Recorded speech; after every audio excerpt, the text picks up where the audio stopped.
Global skill development mission में आपका स्वागत है। हेलो फ्रेंड्स, पाइथन सीरीज में आपका स्वागत है और मेरा नाम है वरिंदर सिंह। पिछले सेशन में हमने इफ़ और इफ़ एल्स स्टेटमेंट की जानकारी ली। इस सेशन में हम एलिफ और नेस्टेड इफ स्टेटमेंट की जानकारी लेने वाले हैं। एलिफ का अर्थ ये है कि हम एक से ज़्यादा कंडीशंस मेंशन कर सकते हैं और अगर किसी कारण से एलिफ स्टेटमेंट से ऊपर दी गई कंडीशन पूरी नहीं हुई है तो फिर एलिफ स्टेटमेंट एग्जीक्यूट होगी और उसके साथ लगी हुई कंडीशन से कंपेयर किया जाएगा और आप एक से ज़्यादा कंडीशंस को मेंशन कर सकते हैं और अपने डिसीजन प्रोसेस को पाइथन में सॉलिड कर सकते हैं और आसानी से अलग अलग कंडीशंस के अकॉर्डिंग अलग अलग ब्लॉक्स को एग्जीक्यूट कर सकते हैं। आइए इसको प्रैक्टिकल रूप में करके देखते हैं। यहाँ मेरे पास एक प्रोग्राम अवेलेबल है decision3.py के रूप में। अगर आप ऊपर की तरफ देखें तो मैंने एक वेरिएबल लिया है मार्क्स के नाम से जिसमें 40 स्टोर है। अब इसमें अगर मार्क्स 33 से ऊपर हो और मार्क्स जो हैं 49 से कम हो या बराबर हो तो ये कंडीशन है। इसमें ध्यान रखिएगा, मैंने एक कंडीशन मेंशन की है। मार्क्स या तो 33 नंबर से ऊपर होने चाहिए, 33 से ऊपर होने चाहिए, या मार्क्स 49 से या 49 के बराबर होने चाहिए या 49 से लेस होने चाहिए, यानी किसके बीच में होने चाहिए। तो ऐसे केस में you have to visit for test again. मैं चाहता हूँ जो कैंडिडेट टेस्ट दे रहा है वो वापस दोबारा टेस्ट देने आए। लेकिन इसके साथ मैंने नीचे की तरफ एक कंडीशन और मेंशन कर दी है एलिफ के रूप में। एलिफ में यहाँ पे एक नई कंडीशन मेंशन की गई है। अगर मार्क्स 50 के बराबर हो या 50 से ऊपर हो और 80 से नीचे हो या 80 के बराबर हो, इसके बीच में यानी कि 50 से 80 के बीच में अगर मेरे मार्क्स हों तो फिर मेरे पास ये वाला ब्लॉक एग्जीक्यूट हो जाए। अब यहाँ पे ध्यान रखिए, यहाँ पे मेरे पास पहला जो कंडीशन है वो 33 से लेकर 49 के बीच में है और दूसरा कंडीशन 50 से 80 के बीच में है। अब ये दोनों कंडीशंस अलग अलग हैं। मेरे पास मार्क्स में अभी 40 स्टोर है। मैं अभी प्रोग्राम को सेव कर देता हूँ और इसे रन करता हूँ। यहाँ पे मैंने प्रोग्राम को रन किया है पाइथन decision3.py के रूप में। मैं एंटर कर देता हूँ तो यहाँ पे आउटपुट है you have to visit for test again. क्योंकि यहाँ पे 40 है और उसके अकॉर्डिंग ये इफ वाला ब्लॉक एग्जीक्यूट हो गया है, you have to visit for test again. क्योंकि 40 जो है 33 से 49 के बीच में यानी कि 33 से 49 के बीच में यहाँ पे आ रहा है। लेकिन अगर मैं यहाँ पे इस आउटपुट को बढ़ा दूँ, 55 कर देता हूँ और फाइल को सेव कर देता हूँ और फिर से एग्जीक्यूट करता हूँ इसको मैं, तो आउटपुट है you are selected for next phase. तो यहाँ पे एलिफ स्टेटमेंट एग्जीक्यूट हो गई है, यानी कि एलिफ ब्लॉक एग्जीक्यूट हो गया है। ध्यान रखिएगा, एक ही ब्लॉक एग्जीक्यूट हो रहा है, या तो इफ ब्लॉक एग्जीक्यूट हुआ है या एलिफ। इसका मतलब ये हुआ जो आपकी कंडीशन है उसके अकॉर्डिंग ब्लॉक एग्जीक्यूट होगा।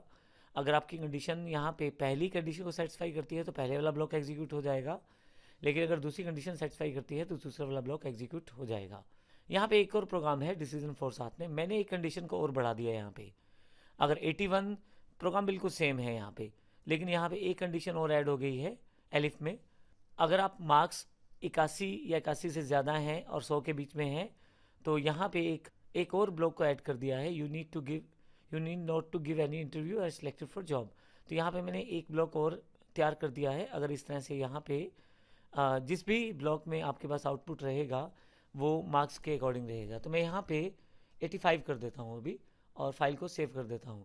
लेकिन प्रोग्राम में एक चेंज और भी है यहाँ पे, एल्स। इन सब कंडीशंस, जो इफ़ वाला कंडीशन था या एलिफ का दूसरा कंडीशन है या एलिफ का तीसरा कंडीशन है, इन सब कंडीशन में अगर कोई भी कंडीशन सेटिस्फाई नहीं होता तो ऐसे केस में आपका एल्स ब्लॉक एग्जीक्यूट होगा।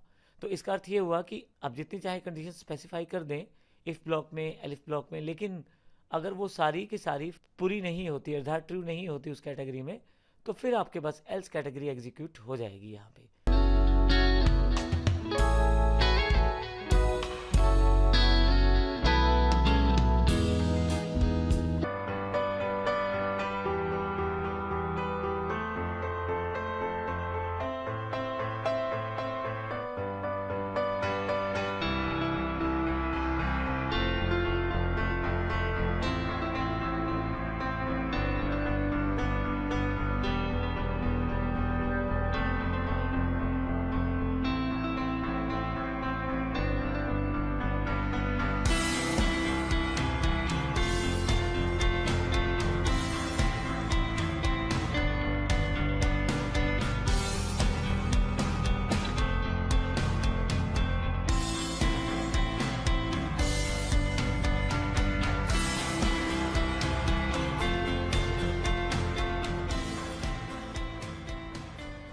यहाँ देखिए एल्स कैटेगरी यहाँ पे दी हुई है। तो आइए सबसे पहले एग्जांपल देख लेते हैं। इसको मैं 85 के साथ सेव करके रन करता हूँ। यहाँ पे मेरे पास डिसीजन फॉर .py प्रोग्राम का नाम है, मैं इसे एंटर कर देता हूँ। तो यहाँ पे देखें एग्जीक्यूट 85 था उसमें, तो लास्ट वाला जो सेगमेंट है एलिफ का 81 से लेके 100 के बीच में वो एग्जीक्यूट हो गया है। You need not to give any interview, you are selected for job. यहाँ तक क्लियर है। अब नेक्स्ट पार्ट करते हैं। मान लीजिए यहाँ पे मैं इनमें से किसी भी कंडीशन में नहीं आता। एग्जाम्पल मेरे पास यहाँ 10 नंबर हैं। अब मैं इसको एग्जीक्यूट कर देता हूँ। Thanks for visiting, better luck for next time. अब यहाँ पे इसका मतलब ये हुआ कि अगर आपके पास कोई भी कंडीशन सेटिस्फाई नहीं होता तो एल्स ब्लॉक एग्जीक्यूट हो जाएगा। एल्स ब्लॉक उस केस में एग्जीक्यूट होगा अगर आपका इफ़ या एलिफ में दी गई कंडीशंस एग्जीक्यूट नहीं होती या वो कंडीशन पूरी नहीं होती, और ऐसे केस में एल्स ब्लॉक एग्जीक्यूट हो जाएगा। इसके साथ ही हमें एक सेक्शन और कवर करना है यहाँ पे, नेस्टेड इफ। अगर आप एक इफ के अंदर दूसरा इफ प्रयोग करते हैं तो नेस्टेड इफ कहलाता है। यहाँ पे इसका एग्जाम्पल दिया गया है। हम यहाँ पे नंबर 0 है, पॉजिटिव है या नेगेटिव है ये चेक करना चाहते हैं। तो मैंने एक वेरिएबल लिया है नम, जिसमें अभी मैंने 5 स्टोर करवाया है, वो कुछ भी स्टोर कर सकते हैं उसमें हम लोग। और इफ ले लिया है, अगर नंबर 0 से ऊपर हो या 0 के बराबर हो तो यहाँ से अगर आप देखें तो वहाँ सिंपल कंडीशन स्पेसिफाई। तो इसके बाद एक कंडीशन और चेक किया जाएगा, क्योंकि यहाँ पे लिखा है कि नंबर 0 या 0 के बराबर हो या 0 से बड़ा हो, तो उस केस में क्या हो, उस केस में ये वाला ब्लॉक एग्जीक्यूट होगा। यहाँ दोबारा चेक किया जाएगा कि नंबर 0 के बराबर है। अगर 0 के बराबर है तो नंबर 0 प्रिंट करवाया जाए, नहीं तो अब देखिए इफ वाला ब्लॉक जो ये अंदर वाला अलग है। अगर ये कंडीशन नहीं मीट करती है, अर्थात नंबर 0 के बराबर नहीं होता, तो एल सेगमेंट उठेगा। तो यहाँ पे दिया गया है नंबर पॉजिटिव नंबर है, क्योंकि नंबर या तो 0 से ऊपर होगा यहाँ पे या 0 के बराबर होगा, क्योंकि तभी ये इफ ब्लॉक एग्जीक्यूट हुआ था, क्योंकि यहाँ पे लिखा हुआ था नंबर या तो 0 हो या 0 से बड़ा हो। अगर ऐसा हो तो फिर यहाँ पे आपके पास 2 ब्लॉक अलग से बन गए हैं, इफ़ और एल्स। और ये इफ़ का साथ ये एल्स जुड़ा हुआ है, और अगर नंबर 0 के बराबर हो तो नंबर यहाँ पे 0 प्रिंट हो जाएगा। अगर ये ब्लॉक एग्जीक्यूट नहीं होगा तो एल्स वाला ब्लॉक एग्जीक्यूट हो जाएगा, अर्थात नंबर जो है वो पॉजिटिव नंबर होगा। लेकिन अगर मान लीजिए ये वाला कंडीशन सेटिस्फाई नहीं होता, अगर नंबर यहाँ पे 0 के बराबर नहीं होता और 0 से बड़ा नहीं होता, तो ऐसे केस में एल्स ब्लॉक इस इफ के साथ जुड़ा हुआ है, ये एग्जीक्यूट हो जाएगा, जिसमें आउटपुट आ जाएगा कि ये प्रिंट नंबर जो है ये एक नेगेटिव नंबर है, क्योंकि अगर 0 से बड़ा नंबर या 0 के बराबर नंबर नहीं है तो वो नेगेटिव नंबर माना जाएगा, यानी कि नंबर माइनस में है। आइए इसको प्रैक्टिकल रूप में करके देख लेते हैं हम यहाँ पे। अगर आप यहाँ एग्जाम्पल देखें तो नंबर में 5 है। सबसे पहले ऊपर वाला कंडीशन चेक किया जाएगा, नंबर या तो 0 हो या 0 से बड़ा हो। तो यहाँ पे नंबर 0 से बड़ा है तो ये वाला ब्लॉक एग्जीक्यूट होने वाला है। अब यहाँ पे नंबर अगर 0 हो तो फिर ऊपर वाला ब्लॉक एग्जीक्यूट होगा, लेकिन नंबर 0 नहीं है, नंबर तो 0 से बड़ा है, तो ऐसे केस में एल्स वाला ब्लॉक एग्जीक्यूट होगा। तो यहाँ पे नंबर इस पॉजिटिव नंबर का आउटपुट आना चाहिए। हम इसको प्रैक्टिकली रन करके देखते हैं। नंबर इस पॉजिटिव नंबर, क्योंकि 5 है।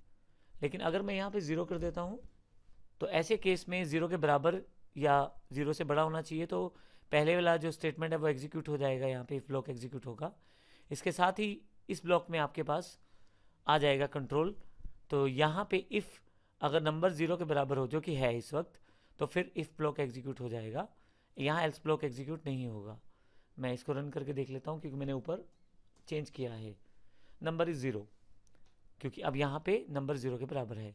लेकिन इसी तरह से अगर यहाँ पे मैं माइनस कर दूँ नंबर को, मैं -6 कर देता हूँ और फिर से इस ब्लॉक का एग्जीक्यूट करता हूँ और फिर से इस ब्लॉक का एग्जीक्यूट करता हूँ, नंबर इज नेगेटिव नंबर। क्यों?